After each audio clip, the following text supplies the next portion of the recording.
Chapter 5.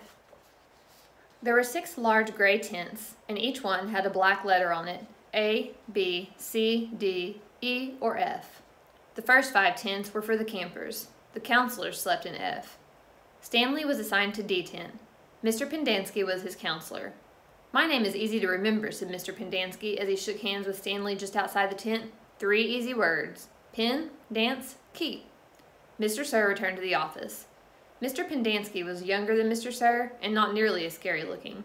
The top of his head was shaved so close it was almost bald, but his face was covered in a thick, curly black beard. His nose was badly sunburned.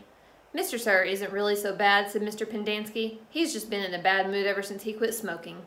The person you've got to worry about is the warden. There's really only one rule at Camp Green Lake: don't upset the warden."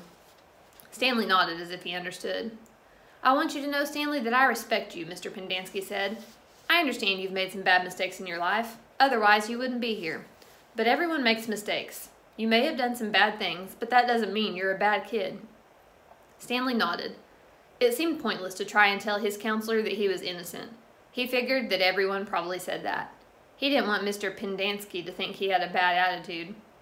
"I'm going to help you turn your life around," said his counselor, "but you're going to have to help too. Can I count on your help?" "Yes, sir," Stanley said. Mr. Pendanski said, "Good," and patted Stanley on the back. 2 boys, each carrying a shovel, were coming across the compound. Mr. Pendanski called to them, "Rex, Alan, I want you to come say hello to Stanley. He's the newest member of our team." The boys glanced wearily at Stanley. They were dripping with sweat, and their faces were so dirty that it took Stanley a moment to notice that one kid was white and the other black. "What happened to Barf Bag?" asked the black kid. "Lewis is still in the hospital," said Mr. Pendanski. "He won't be returning." He told the boys to come shake Stanley's hand and introduce themselves, like gentlemen. "Hi," the white kid grunted. "That's Alan," said Mr. Pendanski. "My name's not Alan," the boy said. "It's Squid. And that's X-Ray." "Hey," said X-Ray. He smiled and shook Stanley's hand. He wore glasses, but they were so dirty that Stanley wondered how he could see out of them. Mr. Pendanski told Alan to go to the rec hall and bring the other boys to meet Stanley. Then he led him inside the tent. There were 7 cots, each one less than 2 feet from the one next to it. "Which was Lewis's cot?" Mr. Pendanski asked. "Barf Bag slept here," said X-Ray, kicking at one of the beds. "All right, Stanley, that'll be yours," said Mr. Pendanski. Stanley looked at the cot and nodded. He wasn't particularly thrilled about sleeping in the same cot that had been used by somebody named Barf Bag. 7 crates were stacked in 2 piles at one side of the tent. The open end of the crates faced outward. Stanley put his backpack, change of clothes, and towel in what used to be Barf Bag's crate. It was at the bottom of the stack that had 3 in it. Squid returned with 4 other boys. The first 3 were introduced by Mr. Pendanski as Jose, Theodore, and Ricky. They called themselves Magnet, Armpit, and Zigzag. "They all have nicknames," explained Mr. Pendanski. "However, I prefer to use the names their parents gave them, the names that society will recognize them by when they return to become useful and hardworking members of society."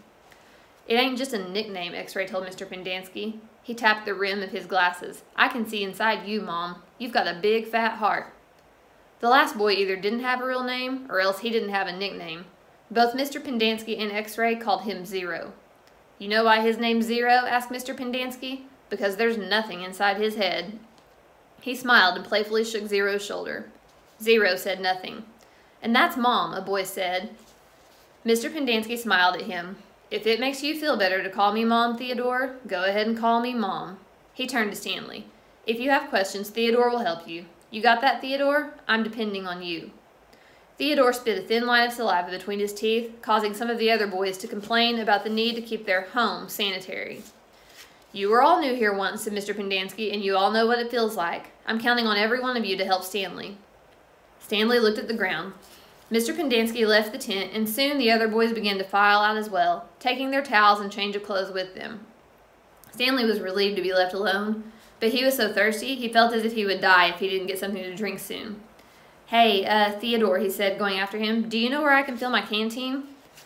Theodore whirled and grabbed Stanley by his collar. "My name's not Theodore," he said. "It's Armpit." He threw Stanley to the ground. Stanley stared up at him, terrified. "There's a water spigot on the wall of the shower stall." "Thanks, Armpit," said Stanley. As he watched the boy turn and walk away, he couldn't for the life of him figure out why anyone would want to be called Armpit. In a way, it made him feel a little better about having to sleep in a cot that had been used by somebody named Barfbag. Maybe it was a term of respect.